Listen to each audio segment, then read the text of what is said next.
Hello, welcome to the Irresistible podcast. This is where we tell stories of ordinary people doing extraordinary things, defying odds, and living their brightest irresistible selves. And with me here today, we have Stella, who happens to be our first ever guest on this podcast. I am literally screaming. I hope you can see me screaming. Yes, this is the first ever guest that we're having on the Irresistible podcast, episode 2. Welcome, Stella Wamaitha. Hi. How are you doing? I'm very good. How is your heart, friend? Doing this, relaxed.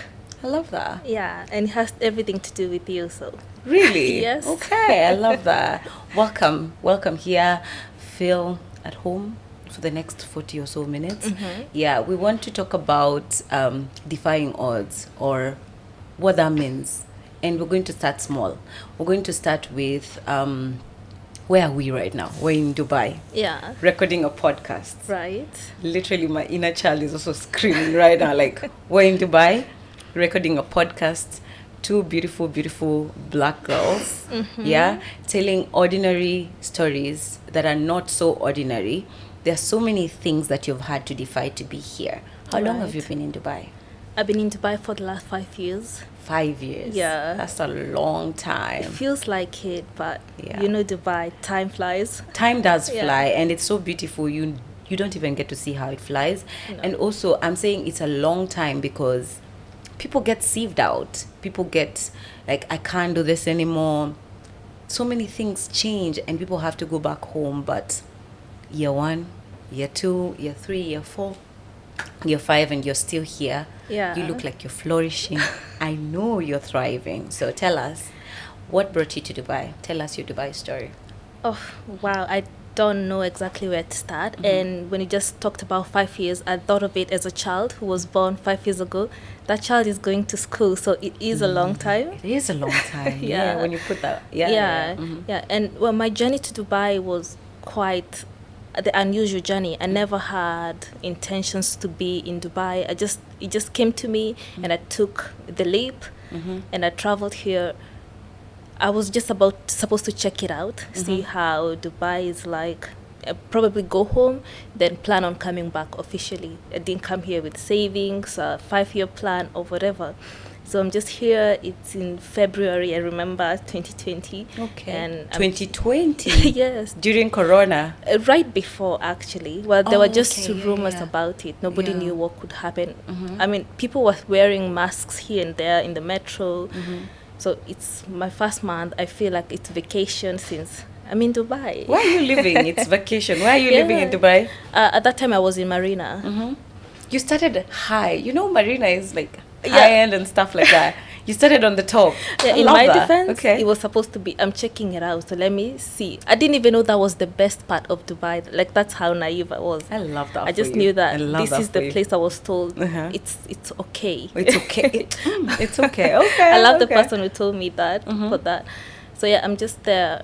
And days are going, I'm checking out places, nothing fancy, just learning to use the metro. We don't have that in Kenya, so I'm like, wow, this thing goes without a driver. Amazed by the metro. Look at that. No conductors, no change. Nothing. Yeah. And it's not what it is now. Now it's a bit crowded. Then the metro used to be really fancy, cool. You sit down, and I'm a huge lights person. And I remember riding the metro at night, and I'm like, wow, look at all these lights. I love this country. How old are you? How old are you then? 23. 23. Yeah. In a new city. In a new city, just me. I don't know nobody. So good thing I had Google Maps, and well, Google. It was very helpful. And was I did Wi-Fi still free then? It was still free. Okay. Well, in my apartment, it was free. All over, there was Wi-Fi. The metro had Wi-Fi too. So yeah, I'm just checking it out, being amazed by every little thing. Just going to the beach. Back in Kenya, I'm not from a coastal region, so I've never been to Mombasa. Yes, I'm like, wow, the sea, because it's marine. I'm like, wow, I can wake up, go to the sea. My building has a pool. I'm like, this is luxury. Your building has a pool. That works. That works. Because when I came here, my building had a pool, but for the whole year that I stayed there, it said it was out of operation. So Uh, see how lucky you started. I was, and everything was like the flip side of life coming from Kenya as somebody who Yes. just left school. Yeah. You're like, I this is love the this. life. I This is love the this, life. yeah. Do you remember, like, if you could bottle that feeling, do you remember how you felt when you were, like, fresh in Dubai, and, like, how are you feeling, like, excitement, like, this is good life, like, the cars. I used to take so many photos of the Ferraris that used to pass me. Like, I had a collection of cars that would pass me by when I was tamaking. So, like, can you explain the feeling that you had when you first came here? Well, it's the feeling I still have till today. That's It what I stayed want. That with was my me. next question. I love that for you. And I it's love this that for you. answered prayer feeling, fulfilled. Even from that day when I didn't have anything at all, I have a childhood dream where I wanted to live in the city of lights. And I always thought that would This be is the city of light. They have Yeah. lights even on trees, literally on exactly trees. Yes, yeah. everywhere, underground, all over. I always thought that would be New York. Yeah. Oh, really? Because we watch movies back in Kenya, It's like true. American movies, and we know like American Dream, American Lights. So Yeah, yeah. I always thought that. So me, just from the airport, from the flight, when you're just about to land and it's lights, I'm like, am I in New York? That's really nice. And I want to ask one question that will lead us to our conversation. Yeah. Like, do you think the attitude of gratitude has actually kept the feeling 5 years down the line? Because we get stuck in the Dubai is not all that. You've had the stories. Yeah. Dubai is not a real place. You've had this is not where you make family. This is not where you stay for long. Everybody's in transition. But you're saying you've kept the feeling of gratitude and wowness Yeah. the whole 5 years. What do you think that gratitude has helped, or what do you attribute to that feeling remaining? I think it's because the moment I landed here, life went to a different angle than I had when I was leaving school in Kenya. Okay. And I embraced that. So all my expectation, all my plans, I forgot about them because I was like, yeah, everything I ever thought life to be, it's not. It's not. Like, this is Dubai, not New York. So it means Yes. everything I could have ever planned, it was a cheat. So Okay. from that day, I started embracing the new. Rolling with the punches. Yeah, and Rolling trying with to understand the punches. country, its people. I'm like, oh, Kenyans are here, they're doing well, they live here, they've been here for 10 years, 15 years, and just trying to learn, take notes from everybody. So because of that, everything is so new for me. Till now, I'm still learning, and I'm like, wow. So Okay, you can't so take that away from that's me. really good. I just had a quote that Vusi said. He said, Vusi is a South African podcaster, speaker, is very successful all over the world. Yeah. And he says that one thing that you want to do is to always be a learner, like be the student of life.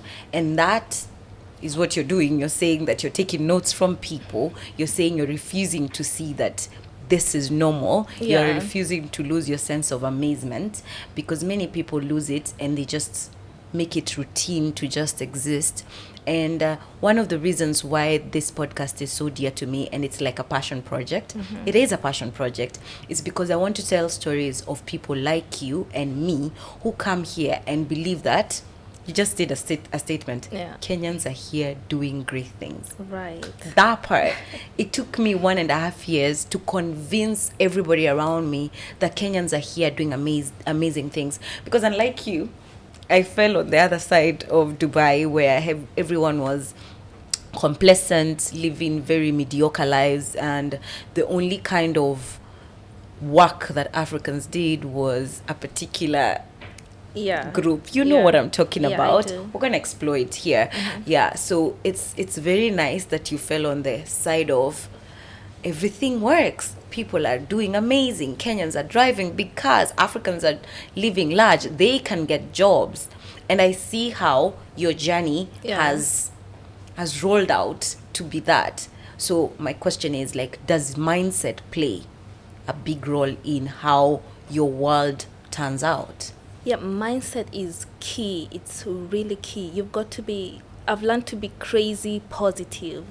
Because I've had... Say that again. Yeah, like literally I've had to be crazy positive to the point of I could qualify for delusional, but I don't complain. Because while I'm talking about the highs, the lights, and everything, what I'm not talking about is the in between, what you see. It's not a cheap country, so there's so much going on here. And wait, let me chip in. And the part is that it's basically you're all alone because Yeah. now call your mom and tell her you need 2,000 dirham urgently. How much is that in Kenyan shillings? That's like almost 70K. That's 70,000. Who has Kenyan money just laying around for your emergency? So your emergency is not 2K Kenyan and this shillings. can only cover rent. So, so it's So it is an expensive country. I just wanted to note that. Yeah, continue. It is. So you also have every reason to be discouraged, to see, and being an African girl especially, you have every reason to feel like maybe these things are not for me. And I had that choice, but I was like, let me try. Nobody's saying no to me. And something that I loved then that I realized is that I could tell people, sometimes I was scared to tell people my actual name, well, Kenyan naive girl. So I'll tell them like, okay, I'm Mary. Nobody questioned that. And I was like, you mean here I'm whoever I want to be?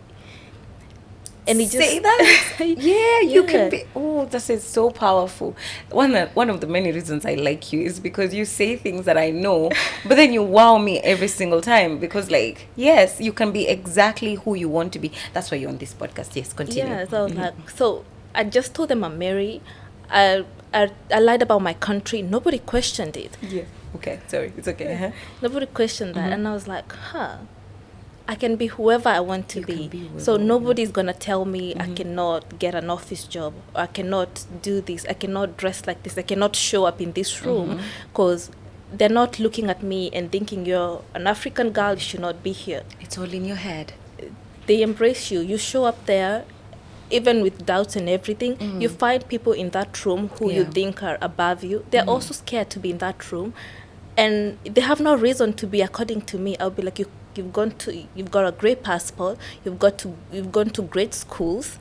Why are you nervous like me? And then that shows you, that's the truth. Yeah. That shows you, the more, there's a statement you told me before, the more you interact with successful people, you realize they have insecurities just like you do. It's how you Exactly. speak to yourself, it's how you see yourself. And that brings us to the question of identity. And I heard, I read a lot and I listen to a lot of podcasts. Yeah. And I had something that says that identity is basically you realizing that sometimes we have those subtle, very subtle I can'ts or you can't that the society formulates into you. Yeah. And then you start living in a box. Like you said, you're told you can't get this kind of job. And if you do get this kind of job, you'll be working under other people. Yeah. You can't get to this position. You can't be, I was told I cannot be a homeroom teacher in this country. Guess who's a homeroom teacher now? You. Exactly. I was told you cannot be math, English, science teacher. That's what homeroom means. You can only be a special needs teacher. And I told them, you know what? I'm going to take your route, but then I'm going to work my way into what you told me Yeah. I can't do. And I did exactly that because I was like, who made these rules? Like, Exactly. We who- made who them for decided? ourselves to keep ourselves down. And it's so sad because how are we our own enemies? Seriously. And I think it comes from a place of fear, and it comes from a place of protection. Because even sometimes the people who are telling you that are your loved ones. That's because true. they're trying to protect you from the heartbreak that is or that could be. You know, if you go, you aim too high and then you fall. Yeah. But my philosophy is like, how will I know? Like, how will I know Exactly, if I like- don't try, you know? Yeah. Nobody is telling me what I can't and can't do unless it's me, you know? Unless you Yeah. decide. Yeah. So tell us about your first job in Dubai. So my first job is no job because It's no job. it's no job because I've just come in. It's Feb. Right after March, I was thinking about going back to Kenya after like a month. I remember I told my mother that I would go back home in 30 days. That was the promise. But now 30 days later, there's lockdown. There are literally no flights, no nothing. People actually losing their jobs. It's being sent on unpaid vacations. So what job are you applying for? Damn. There is no job at that point. And you're very fresh from campus, right? I'm very fresh. I'd had like 8 months work experience in Kenya. I don't doesn't- even count. Doesn't count Exactly. here. Mm-hmm. am also kind of very naive because my whole life I've been in boarding school. So literally I've got you're literally been no thrown life into experience. the deep sea. Yeah, so I'm starting off here. And now there are no jobs. You cannot even be like, take the humble pie, take a hospitality job, take there's nothing. People are not hiring. Yeah.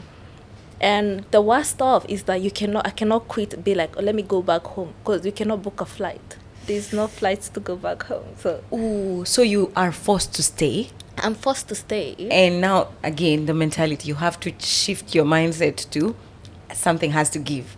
There's no, I just realized like at that moment, it was like, I have two options. If I start falling into, oh my God, everything has just fallen apart, I'll fall into depression, because this is really scary.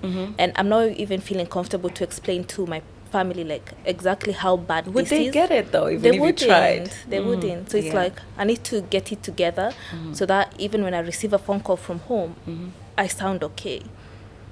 And I need to figure it out. Because if you do fall apart, then you make your parents and your family fall into the pit of worry.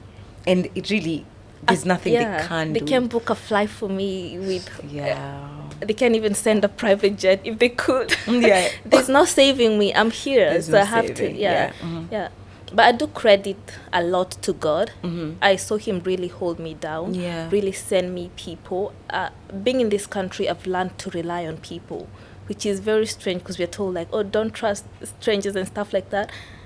I don't know who I would be without people. Yeah. Give us an example of one or two people who have been impactful. People you didn't know, like you said, strangers and stuff like that. So, one person that will forever remain in my heart, and I pray for him and his family forever, is my landlord at that point, because he did let me stay in his apartment for 4 months. 4 months? Yeah. In Dubai? In Dubai. Doesn't know me, from Lebanon, has no idea who I am, but allows me to doesn't want anything from you? Nothing. But I was like, you're a lady, I can't kick you out, stay. Yeah. And I was like... For 4 months? For 4 months. Without rent? And I've never experienced such level of kindness. Kindness, yeah. And it's not from my people. And I can't say I've done things to deserve that. Yeah. So this was just grace. Yeah. And I was like, wow. They're called destiny helpers. That's the right word. They push you forward. That's the right word. Yeah. And that's just one person. Yeah. I never missed a meal. And at times I had no money, zero. But then I met so many people, and it's not like they were handing me handouts. But since I was always around people, there's food, there's eating. You don't even realize, like, wow, I've not gone without a meal. I'm always with people that I don't know. I didn't know before. I've just met them. So I'm always having food and takeaway. Yeah.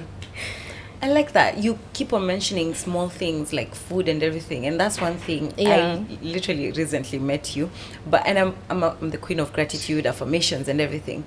But you've taught me to like simmer down to the tiniest of things, you know. You literally told me you're grateful that you find parking. You'll find parking and start dancing, you know. Yeah, it's those little things. It's the little things. And also now that we're talking about parking, a very big girl problem. A very big girl problem. I know the problems I want to have. That's a big girl problem in Dubai. Talk about driving. First, congratulations. I call it a master's. That's a master's in Dubai. As long as you're an African, getting a driving license in this country is definitely expensive and hectic. So you just don't have a driving license. You have a car. It's yours. That you drove to this place. I know. Congratulations. Thank you. So clearly, something has given. Like, it has paid off to stay positive. It has paid off to think that you are everything that you are. To think that you're irresistible. So tell us, you're a digital marketer. Yeah. How has you putting yourself out there? You're also a travel enthusiast. How has that come about? Like in this whole 5 years, like who do you view Stella as now? Funny thing, I've not figured her out yet, because she keeps surprising me. I love her. Literally, because I don't have a marketing background. I have a statistics background. I'm a data analyst. That's who I am. The dream was for me to get a job in a nice corporate company and hide myself in a corner, bullpen or something, and just work my way throughout, maybe fight the corporate ladder. That was the dream. Yeah. But being here, like I said, I threw off that script. And I was like, okay, I'm here. I see people doing amazing things. People literally leave the dream countries that we think they're dream countries, and they're living here. So it's an opportunity for me to learn from them, to see from them. Yeah. And I started from there. And I really thank God for people. People, like I say, have really held me down, given me opportunities, and guiding me, mentorship, talking to me, seeing things I don't see in myself. Even me being a marketer, I used to work for travel. I was in travel so much, travel planning. I still am. But that was your first job? It was my first job. Yeah. So during that time, somebody told me, like, it's how you do your marketing. Like, it's how you speak to people. Yeah, you're not very loud, but people know you, people trust you. There's a power in you, Yeah, like, what's that about? And another person told me, like, have you ever considered like really learning marketing? Because you seem to have like an edge for it, whatever skill. And I was like, you know what? Okay, so I found a school and I learned everything that happens. It's not just like the YouTube stuff. So I had to go like in details, understand what goes in and out. So I had to make that investment in myself. Yeah. So my journey has been fueled by a lot of me reinvesting in myself too. So I will speak on reskilling. I've heard about many people. You know the stories. Yeah. You go to the mall. Someone will tell you I have a degree in this and this, and they've been here seeking for a job for this particular job, and it becomes very difficult for you to tell somebody, you know what, you can't not hold on to stuff like that. You can't hold on to like, this is my degree. You can't hold on to this is what I want to do. I like the idea of you throwing off the script, like throwing off the idea of what it's supposed to look like and painting your own canvas, or letting life paint the canvas for you. Also, like, with discernment still, but still, like the way you're saying, like you had to reinvest in yourself, means reskilling. Like I just said, we said something very similar. When I came in, I had a degree in education leadership and no, that's my previous one. I had a degree in education, English and literature. I'm a high school teacher. Yeah. And then I come back and I'm like, I come here and realize that, you know what? No one cares about it. It's not good enough. My passport has to back it. I have to come from the UK. I have to come from the US. So what do? I reskill. I go to school and take 12 courses on special needs, about working with autistic students and everything. And that gets my foot in the door. Yeah. That gets my foot in the door, and now I'm able to be in a school setting. And then now after that, I advance and grow and know that, you know what, they actually realize, you know what, you're actually a teacher. I'm like, that's my degree. Yeah. But no, it takes a lot of putting back to yourself. It does. Exactly. And to be specific, it takes money. It takes does you take taking money. the little money that you have and being like, I could save this, I could do so much, but let me pour it back in myself.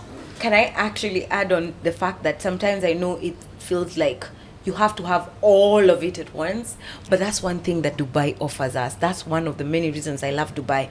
I started driving with 1,000 dirham. Same. The driving was, I think, 5,000, and I didn't know if I'll get another 1,000 the following month.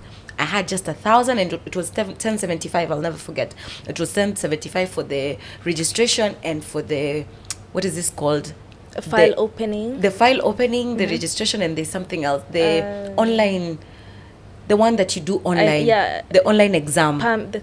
The online exam. Theory. The exam that you do. What is this called? It's an exam that you do online. Then after you pass, you start the theory test. Yeah. Oof, that was hard. The theory test. So that's all I knew. And then after that, the money started coming. The 500 dirham here, the 500 there, the 300. But the point is to start. Like, have the desire and take the intention. Say that again. Have the desire and take the step. It really is. Okay, I was reading about an analogy of a car. Yeah. You're in a car and the car breaks down and you're in the middle of the road. you decide, one person will decide to sit in the car, put on the hazards, and wait for, it's called a charity case. Wait for somebody to see you and hopefully stop. I'm helpless, I'm whatever. So in our case, I know we're saying African, black, whatever, but it's the truth that the world does not give us the same opportunities as everybody else. And that's why representation is important. That is why this podcast is here. So, you say, I'm from a poor country, I didn't have a good education, and you just sit there and wait for somebody to help me. Please help me. And you light on the hazards and hope that somebody does help you. Yeah. So in that case, you're giving all the power. What happens to you is completely and solely dependent on whatever somebody else decides to do. But what you're doing is you're deciding to push the car. Yeah. This is a car that is standstill. You're pushing the car to the next available station.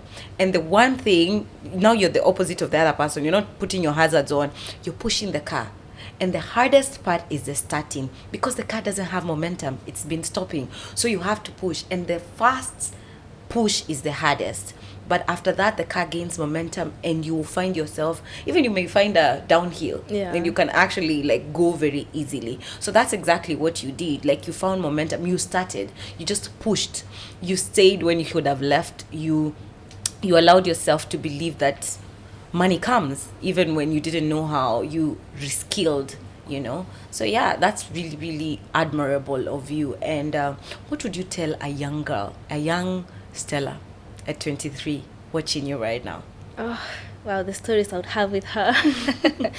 I'll tell her, don't stop for nothing, because a lot will come at you. You have no idea, but don't be stopped. Okay. Yeah, and I have a feeling she knew that. She just didn't trust enough. Well, she doubted enough. A little. Yeah. Mm-hmm. Yeah. So young Stella there. No, we're not talking to Stella, you 23. We're talking a 23-year-old out there you may be in Dubai, you may be in Kenya, wherever, South Africa, anywhere you are in the world. Yeah.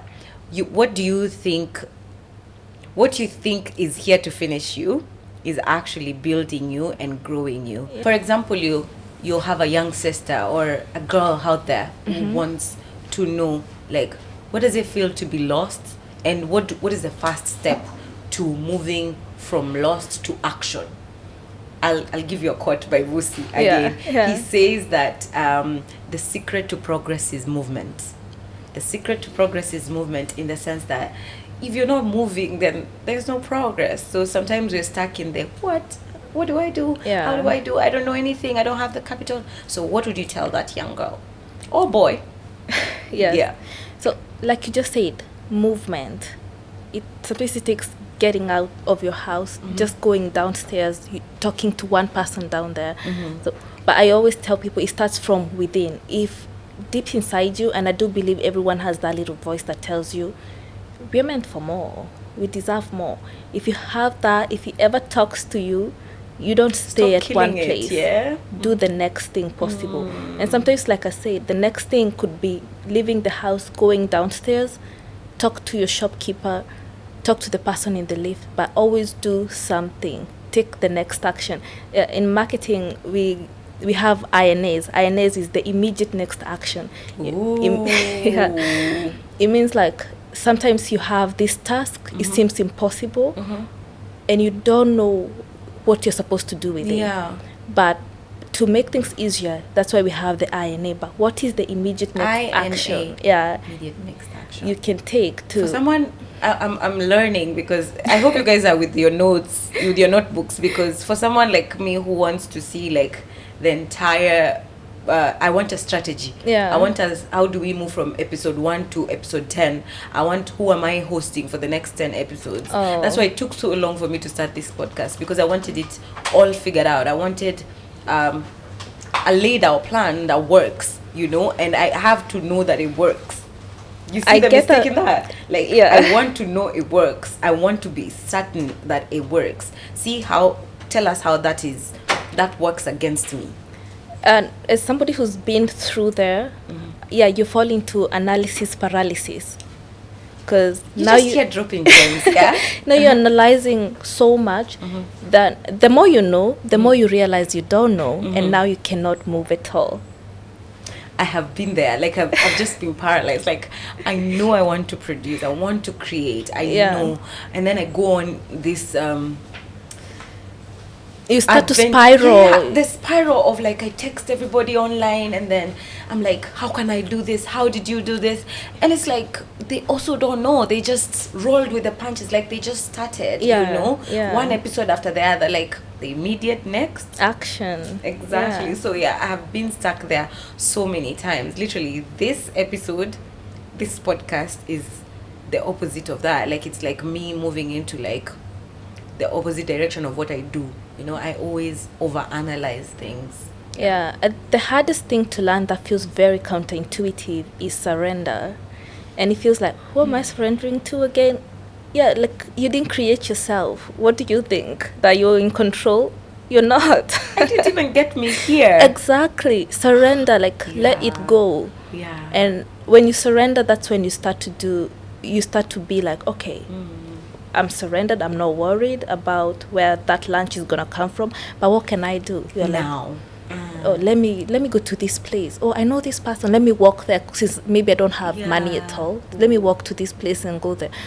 And since you surrendered, you'll be surprised. God or the universe, for people who like to Whoever say you that, believe in. has a way of providing for you. It really does. Yeah, It really does. yeah. You're accounted for. You didn't bring yourself here. It means the plan to keep you here has never been yours. Now, the plan to keep you here has never been yours. And I want to echo what she said when she says it's intuitive. Yeah. In the sense that it's going to sound so crazy. It's going to feel crazy. Yeah. It's going to feel like you're against every fiber of your being to surrender. Like, you should be worried. Yeah, like take control. You just You're an lost adult. your job. Girl, you lost your job. Why are you not worried? Yeah, take control and worry some more. But where does that take you? It does nothing. It just Yeah. makes you a cabbage. Literally, you just sit there and worry and sulk. But then when you surrender, it actually gives you the power to act. And freedom. Yeah, it does. It does. It does. It really, really does. I wish we could tell our stories like one on one, like the things that we had to like completely. For example, like personally, I was here on a 3-month visa. Yeah. Yours was COVID. Mine was a visa. 3-month visa. Yeah. It was paid time for. taking. Yes. It was paid for by a family member. And I remember the family member told me, sister, you either get a job after the 90 days, Or and I've actually had they're adding 10 days. So after the 100 days, you either give me a call and tell me you've got a job, or call me from the airport. You have had 3 months in Dubai. It was a good experience. Go back home. And like, it came from a place of, I don't have any more 3 months to give you. I don't have any money to give you. And fair enough, you know. So it depends on what hole you've been thrown into, like what pressure you've been through. Because again, you either break or expand. yeah. You either break or expand. So the choice is really, really yours. Like, what are you going to do when Push comes to shove. push comes to shove? So yeah, and you have to decide, you know what, these people have to like me. Do you know, when I was taking a shower today in the morning, I think about stuff when I'm taking a shower. And then I remembered on Thursday I was going to pick my breakfast from my school, like the entrance. Yeah. And then I personally tarmacked. Like I went dropping CVs in places. You know, the first job I was ever offered was a soldier. Yeah. And then I called my mom, I was like, yeah, I got a job. And she's like, No. Priscilla, no, we're Get not it doing together. that. Get it together. You're the most, get it together. I didn't want to say that statement, but they usually call me the most learned person in our home. But not the same right now. My brother has a PhD and stuff like that, but learning has always come naturally to me. Like I don't struggle with grades and everything. Yeah. So she used to tell me, no, you're a bachelor's degree owner, you're not going to soldier. And I'm like, Mom, time is ticking, I have to take whatever I take. She's like, the contract is 2 years. So no, God did not take you to Dubai to whatever. I love So, your mom for that. yeah, you're not going to be a soldier. No, Priscilla, I know you want a job, but no. So I went dropping CVs into schools. And I remember the girl that I was dropping with, Yvonne, I don't know where you are, shout out. But we were dropping CVs. And then when they saw my CV, because it had something to do with teaching, Yeah. they kept it under the counter and then they threw us into a dustbin. And I remember going back, after I saw the act, I went back and I said, give me my CV. Because I had asked my friend called JDL to print for me from his office printer, Yeah. and he had done it colored because I wanted to stand out. I just Yeah. didn't want a black and white CV. Mine was colored. I couldn't afford it, but I asked somebody, like you said, strangers. So I found that they'd like Yeah, cramped. cramped it and thrown, and they were about to throw it, so I took it. So yesterday, on Thursday, when I was Oh my God. whatever, Yeah. I realized this is the same office. This school, my second school, Seriously. was where that happened. Like, I realized this morning because I saw a sticker somewhere, because I remember when I was getting out, I was Yeah. in so much how Disbelief, dare they? Do they heartbreak, like- know how much 2 dirham, like It those is. CVs, how much they cost, you know? And I thought about it. I applied now after that. That was not my first job. I got another job, but this is my second school. I applied through LinkedIn. I didn't drop my CV, and they wanted me and they employed me. You know, yeah. Like, It's very interesting, like how it goes back and it comes back. Like, I'm literally working in the company that they threw my your CV CV. out. That's the yeah. power of surrender, you know. Like when you surrender, you always get the last laugh. Like I have learned that. It's crazy. I literally look forward to it every time I don't get like the desired outcome. I'm like, you know what? This is gonna come back full circle, and when it does, I'll be laughing. You'll be laughing because Yeah. it is not denial. It's redirection. Good. Yeah. Yeah, it is redirection. You've taught me that. I knew it, but there's a way. There's like something I'm- about hearing it again. and also the way you say things, my girl. Like, there's a way you say things. I want to listen. Like, Oh, you that's say so it nice. in a very calm, affirmative way. Like, how will it not go? You know the way you told me, I hope you get on that flight. When I told you I am thinking about traveling and all, and you're like, Yeah, I yeah. hope you get on that flight. Yeah, go for it. So every time I do think about stopping, Mm-hmm. I remember, like, there's that voice in my head. And that's why we're actually here on this podcast. So that we're that voice in someone's head. That voice in that African, Kenyan, Yeah. African girl who's thinking about giving up, who's thinking that, who do I think I am to try?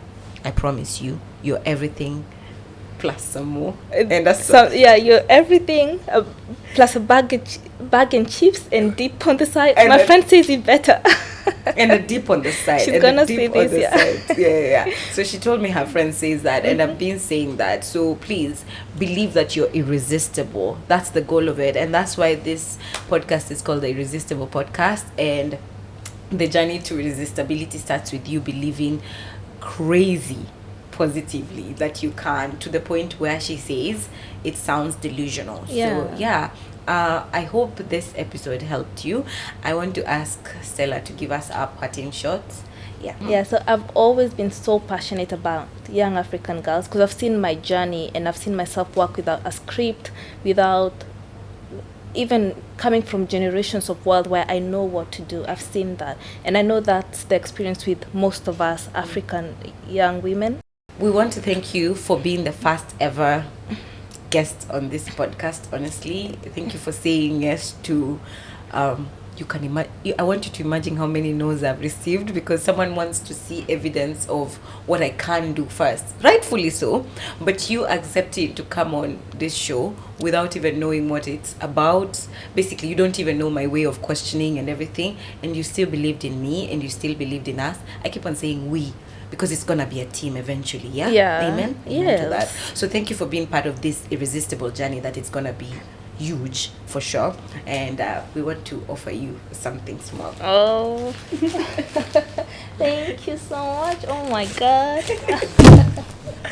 Yeah, thank you so much, honestly, for being Thank here. you. Thank you. Seriously. And I feel like you've got no reason to doubt your journey. It's gonna flourish. Seriously. has no You're an option, amazing person. Thank you so Your much. energy is so addictive. Mhm. You hear this a lot. I'm not gonna be the only I'm not just saying this. Yeah.